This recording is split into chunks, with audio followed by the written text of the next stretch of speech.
In 1867, Alexander II signed a treaty to sell a large piece of land, Alaska.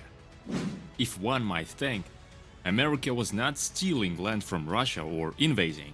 The deal itself was a win-win agreement. The price of the agreement was the sum of $7,200,000. At the current exchange rate, that's $120 million.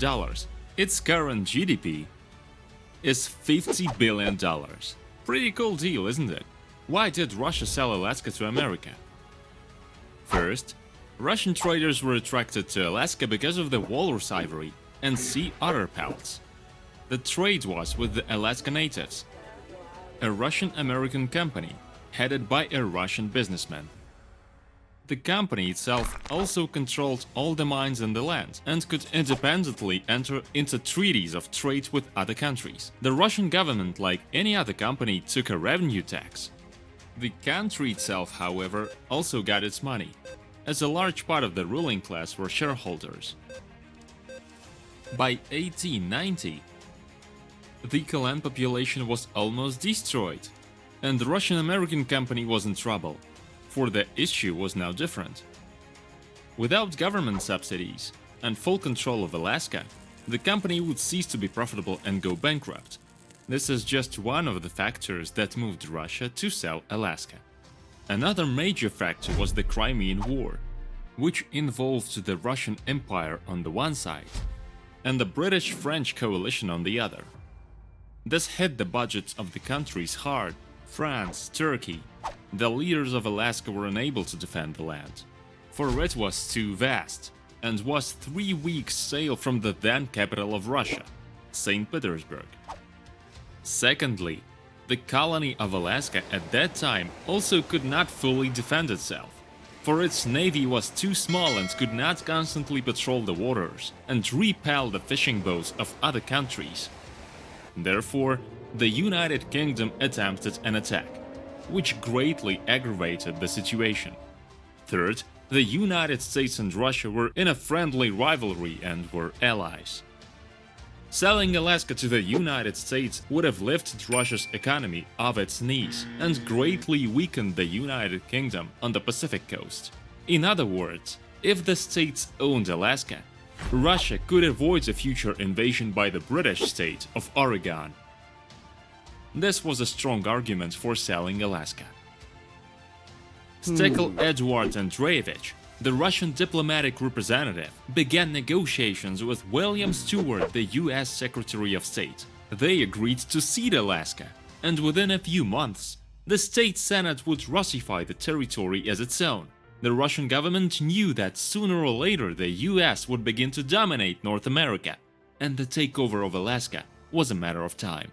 After all, it was a similar story with New Mexico and Texas, so the better solution was to sell the territory and get some reward than to torture fate and turn an ally into an enemy. This is not to say that only the US had expansionist ambitions. For example, Russia acquired Latvia and Lithuania in 1795, Finland in 1809, and most of Poland in 1815.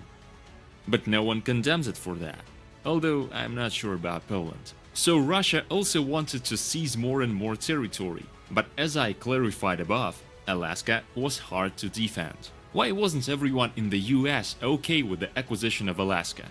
Most reviews were positive because it opened up more trade opportunities with Asia. But William Stewart was called a fool and the purchase agreement a lost cause. Critics said the purpose of the purchase was to strengthen his party in the country, as well as to popularize Andrew Johnson, who was soon threatened with impeachment. That, if anything, when an oligarch is accused of his dark deeds and later thrown out of office. After 2 decades of buying the territory, Alaska never got the attention it deserved. Almost all of the Russian settlers left for their homeland, leaving their towns sparsely populated.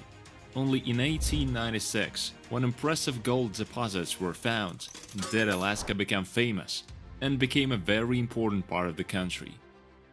It was the gold rush that made Americans realize the true value of the economic component of the territory. Other useful resources were also found. such as oil, silver, lead and copper. This is what alerted Russia during the Cold War, the dramatic rise of the US economy. The potential oil reserves are still enormous. But in 2020, out of the pandemic, oil production was at the bottom. Literally too, because, well, to drill in the ice is very difficult.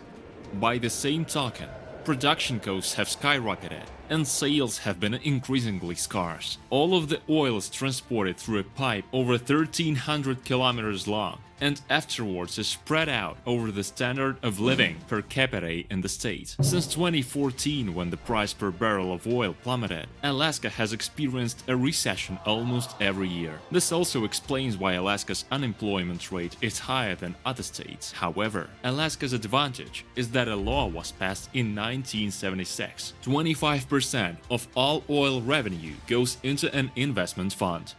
This allows revenues to exceed $137 million. If converted to the current rate, the fund's piggy bank has $70 billion, which is more than Alaska's $1 billion deficit, which allows it to continue to exist in the global economy. In the near future, however, Alaska will consider moving away from its oil-based economy to a more diversified one. Unfortunately, it'll come to face problems. But now, all the outrage over the purchase of Alaska is sure to subside, because the territory was purchased for $7.2 million. Thank you all for watching.